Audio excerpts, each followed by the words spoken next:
একজন দুষ্টু মহিলা মেয়েটার গায়ে ঠান্ডা জল ঢেলে দেয়, যার ফলে মেয়েটি বরফে পরিণত হয়ে যায় এবং কিছুক্ষণ পরেই কাঁচের মতো চূর্ণ বিচূর্ণ হয়ে ভেঙে পড়ে।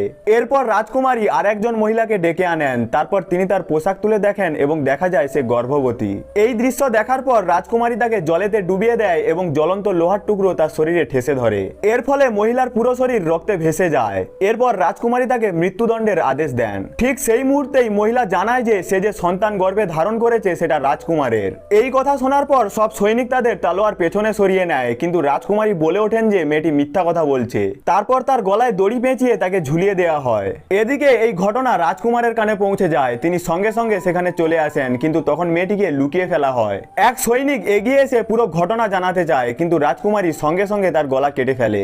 এতে রাজকুমারের সন্দেহ আরো ঘনীভূত হয় এবং তিনি সৈনিকদের নির্দেশ দেন মেয়েটিকে খুঁজে বের করতে। সৈনিকরা ভেতরে গিয়ে খোঁজ করে, কিন্তু কিছুক্ষণ পর ফিরে এসে জানায় মেয়েটি ভেতরে নেই। তো এখন রাজকুমার কি মেয়েটিকে খুঁজে পাবে জানার জন্য ভিডিওটাতে একটি লাইক করে চ্যানেলটাকে সাবস্ক্রাইব করে আমাদের সঙ্গে থাকতে পারো।